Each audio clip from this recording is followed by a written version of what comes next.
নমস্কাৰ বন্ধুসকল, স্বাগতম জনাইছোঁ ডিয়াৰ জিন্দগী যিটো এটা অন্যতম ভিডিঅ'লৈ। আজি ভিডিঅ'ত আপোনালোকৰ লগত কথা পাতিম আমাৰ সকলোৰে মৰমৰ, সকলোৰে পৰিচিত আমাৰ অসমৰ এগৰাকী বিশিষ্ট অভিনেতা, যি যোৱা বৃহস্পতিবাৰে আমাৰ মাজৰ পৰা চিৰদিনৰ বাবে বিদায় ল'লে। অভিনেতা নিপন গোস্বামী আপোনালোকে সকলোৱে চিনি পায়। ଯେଉଁ অভিনয় আমি সৰুৰ পৰা দেখি আহিছোঁ, খুব ধুনীয়া এজন অসমীয়া অভিনেতা। অসমীয়া চিনেমাৰ লগতে তেওঁ অন্যান্য কথাছবিৰ লগত অন্যান্য ইণ্ডাষ্ট্ৰীৰ লগতো তেওঁ জড়িত আছিল।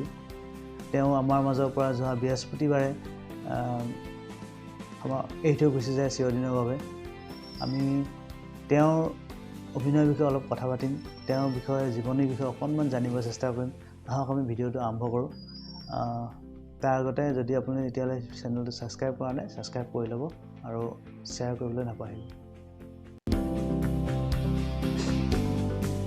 বন্ধুসকল, আমি সৰুৰ পৰা আজিৰ পৰা 20 বছৰ আগত যেতিয়া আমি চিনেমা চাইছিলোঁ, আমাৰ প্ৰতি এখন চিনেমাত আমি আমাৰ মৰমৰ অভিনেতা নিপন গোস্বামী ডাঙৰীয়াক দেখা পাইছিলোঁ। তেওঁৰ অভিনয় আমাক সদায় কি কৰি আহিছিলে,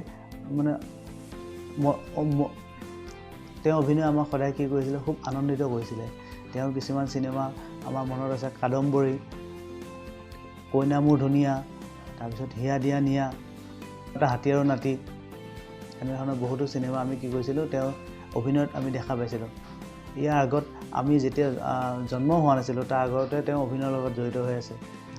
নিপন গোস্বামী ডাঙৰীয়া তেওঁ 1942 চনত তেজপুৰত কলিবাৰী নামৰ ঠাইত জন্মগ্ৰহণ কৰিছিলে। আৰু তেওঁ গোস্বামী ডাঙৰীয়া প্ৰথমখন কথাছবি আছিলে as a child artist, Piyali Phukan. 1957 চনত এই ছবিঘৰত মুক্তি পাইছিলে। যদিও এখন তেওঁ অকল চাইল্ড আৰ্টিষ্ট হিচাপে তেওঁ অভিনয় কৰিছিল।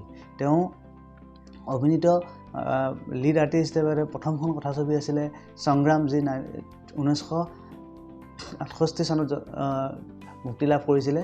আৰু তাৰপিছতে তেওঁ 1969 চনত অন্য এখন কথাছবি, যিখন চিনেমা নেকি আজিও সকলোৰে মুখত থাকে, খুব হিট আৰু পপুলাৰ চিনেমা আছিল, নাম আছিল ডক্টৰ বেজবৰুৱা।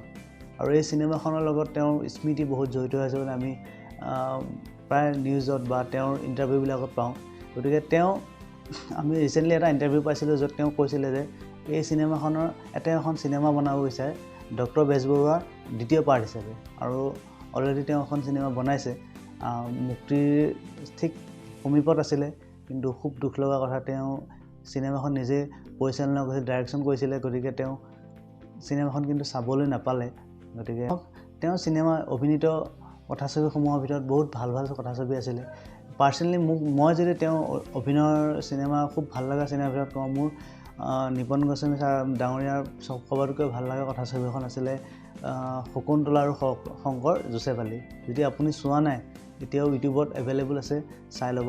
খুবেই ধুনীয়া চিনেমা, কেতিয়াবা সময় মিলাই চাব। মই বহুত সৰুতে চাইছিলোঁ, যেতিয়া আমি বহুত সৰু, তেতিয়া চকু পানী ওলাই গৈছিলে। আৰু এতিয়াও যেতিয়া চাওঁ, খুব আৱেগিক হৈ উঠোঁ। খুব ভাল লাগে চিনেমাখন চাই। আপোনালোকে চাব আৰু কমেণ্ট বক্সত জনাব কেনেকুৱা লাগে। বা যি নহওক, তেওঁৰ জীৱনত তেওঁ যথেষ্ট সংখ্যক অসমীয়া চিনেমাৰ লগত তেওঁ জড়িত আছিলে। As a lead actor, supporting actor হিচাপে তেওঁ বহুত চিনেমা কৰিছে। তেওঁৰ ভাল চিনেমাৰ ভিতৰত আছিলে বহুত। মই কৈছোঁ কাদম্বৰী, মোৰ ভাল লাগে বিশেষকৈ কাদম্বৰী, ক'ৰবাত এটা ঘৰ জোঁৱাই, বৰলাৰ ঘৰ, তাৰপিছত এনেকৈ ধৰণৰ বহুত ধৰণৰ চিনেমা আছে, যিবিলাক চিনেমাত তেওঁ বলিষ্ঠ অভিনয়েৰে সকলোকে আপ্লুত কৰিবৰ কাৰণে কি হৈছিলে, সক্ষম হৈছিলে।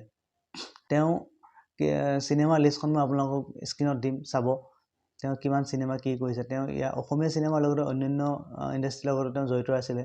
মই আপোনাক সেই লিষ্টখন দেখাই দিম, আপুনি চাব। এই লিষ্টখনত আপুনি দেখিছে চাগে যে কি ধৰণে তেওঁ অসমীয়া চিনেমাৰ লগত অন্যান্য চিনেমাৰ লগত তেওঁ কেইখনমান কৰিছিলে, সেইখনৰ নাম আপোনালোকক দেখাইছোঁ।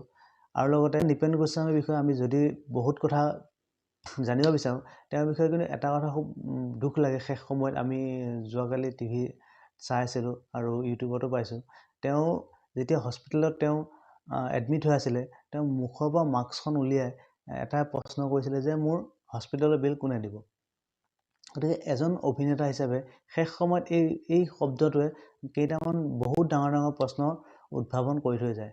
তেওঁ এটা ল'ৰা থকা অৱস্থাত আজি এই শব্দটো কৰিবৰ কাৰণে এই মানে মনত এই ভাৱটো আনিবৰ কাৰণে কাৰণটো কি আছিলে, কি কাৰণে তেওঁ এই ভাৱটো প্ৰকাশ কৰিব লগা হ'ল। আৰু লগতে ক'ব আৰু এটা কথা ইয়াত কোৱেশ্যন আহে যে আমাৰ অসমীয়া মানে চিনেমা জগতৰ বা আমাৰ চিনেমা জগতে কি হয়, চৰকাৰে আমাৰ যিখিনি অভিনেতাখিনিৰ ওপৰত কি নকৰা নাই, কোনো ধৰণৰ তেনেকুৱা আঁচনি ওলোৱা নাই যে এতিয়া ধৰক এনেধৰণৰ অভিনেতা যিসকলে নেকি অভিনয়কে জীৱনৰ সকলোবোৰ বুলি লৈ আগুৱাই গৈছিল, এনেধৰণৰ অভিনেতাসকলে কি কৰিছে, একো তেনেকুৱা আঁচনি ওলোৱা নাই যে শেষ পৰ্যায়ত তেওঁ কি কৰিব লাগিছে, নিজৰ হস্পিটেলৰ বিলটোৰ কথা চিন্তা কৰিব লগা হৈছে।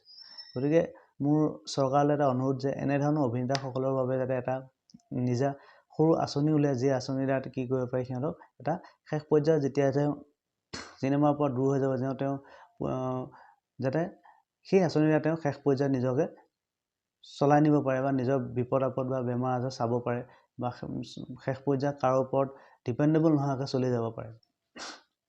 চিনেমা জগতৰ লগত তেওঁ থকা অনবদ্য অৱদান, তেওঁ অনবদ্য অসমীয়া চিনেমাক তেওঁ দি থৈ যোৱা অনবদ্য অৱদানৰ কাৰণে আমি তেওঁক সদায় সোঁৱৰিম, তেওঁক সদায় তেওঁৰ এই সময়ত আমি খুব তেওঁৰ বাবে মৌন প্ৰাৰ্থনা কৰি যে তেওঁ যি আত্মা য'ত আছে ভগৱানে তেওঁক সদায় যাতে শান্তিত ৰাখে, সুখত ৰাখে, ভালে ৰাখে, তাৰ বাবে আমি ভগৱানৰ ওচৰত প্ৰাৰ্থনা কৰিম।